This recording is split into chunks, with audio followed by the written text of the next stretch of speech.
Hey there, I have really exciting video for you today. The reason I'm especially excited for this video because I'm gonna review the M1 MacBook Pro, and this model is 16GB RAM and 1TB SSD. It cost me a little bit over $2,000 with the taxes and all, but since I edited a lot of videos, I think it was worth it for me, which I'm gonna explain to you why in this video. Also, make sure to stick to the end of this video because I actually found 2 or 3 issues with this computer. As you would expect from Apple, the design of the laptop is really nice. It's very sleek, very slim, and looks good. The build quality is definitely there. The model I have is space gray, obviously, with Apple logo on the back. And speaking about slim, this is when you compare it to iPhone 11 Pro. Sure, it's gonna be much thicker, but we're talking about full-size laptop. The Touch ID sensor works very quickly, although occasionally it does not recognize my fingerprint.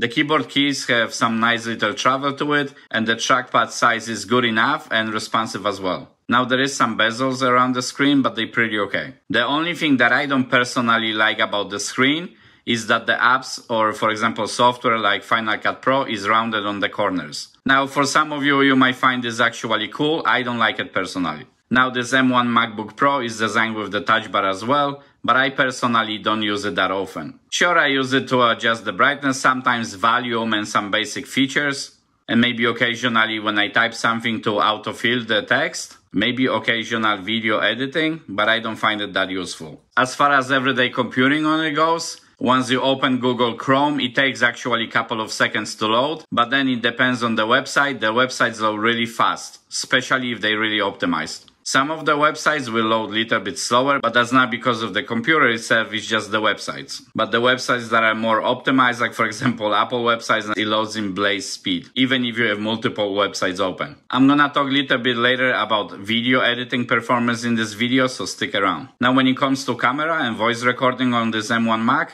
it's actually not bad. And here's the example. And this is how the Mac Pro looks and sounds. This is the first time I'm using this camera as well. There is some light pointing on me, by the way. And I'm approximately 2 feet from the laptop itself. Obviously, I'm not using any microphone and it's recorded straight to the laptop. So as you could tell, it's pretty decent. And now here comes my favorite subject, video editing. That's actually why I bought this laptop, because I was looking for a portable solution that I can always use it on the go. So not only I can edit my videos faster potentially, but I can be more fluid with my daily videos activity. When you open the Final Cut Pro projects, you correct the colors. It doesn't actually matter what you do in Final Cut Pro, even you put multiple layers, zoom in, zoom out, put color corrections and etc. It just flies. I wouldn't say it never freezes, it happens occasionally, but comparing to my previous iMac, which is 2015 iMac, this thing just does the job way better. The play is immediate, doesn't matter if the rendering is finished or not, you can just play the clip and everything is running smoothly.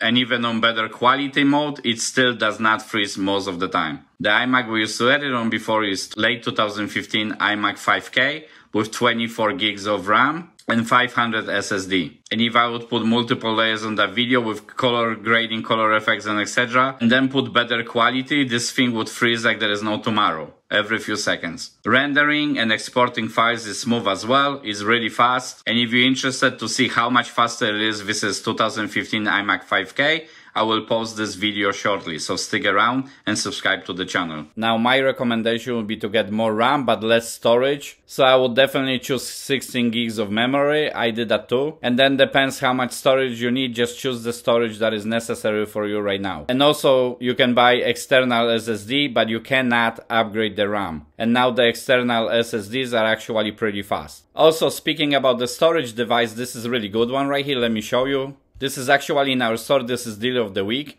This product is discounted, this is 1 terabyte up to 2000 megabytes per second SSD, external SSD. And it comes from SanDisk, and you know this company is pretty solid. I will put the link in the description down below. The offer expires today for the discount, but I will also put some other one in the links down below. Keep in mind this is Amazon affiliate link, which means if you decide to purchase the product, I get a referral fee. Especially for video editing, mostly you will need the RAM. And of course, choose the 8-core GPU as well. Although it's just some small difference, but it's better to have extra capacity. As I promised in the beginning of this video, I will tell you about 2 issues this Mac Pro has, and here you go. So here is the first one. This might be not even a big issue. I realize when I use screen recording then exporting the file, and if I use Final Cut Pro at the same time, or Google Chrome is open and etc., the SSD is actually using swap files. Since this is 16 gigs of RAM, which should be technically enough, but I guess it's not because sometimes the system is using swap files from SSD. Now, usually it's small amount. I saw it using like 100 or 200 megabytes, but in one point it went to 1.5 gigs of swap storage. And as you know, that probably reduces slightly, at least, the life of the actual SSD. Here's how I actually use the computer. I pretty much record 4K video. I recorded on iPhone and I recorded at 60 frames a second. We don't use any cameras in the house, so all is Apple system, and I was definitely hoping it's gonna run as smooth as it is, but probably even better. And because I'm only using iPhone footage, that's why I was shocked that it was using swap memory, by the way. Because I'm not talking about retro footage, I'm not talking about 8K footage, and I'm not talking about footage from some other cameras that are not exactly compatible with the Final Cut Pro. They all are pretty much, but for some cameras the Final Cut Pro has such a difficult job. So to see this computer using swap memory, it kind of shocked me in the way. That's why I would never recommend to get only 8 gigs of RAM. Because as you could see, even 16 is not enough. I don't edit photos, so I can't really show you anything with photos, unfortunately, or music. I use it mainly for video editing and it works great. Second issue I found, and it happened maybe 3 times, something happened with the audio card or whatever you call it, because I lost the entire sound for YouTube videos, just the entire sound on the computer.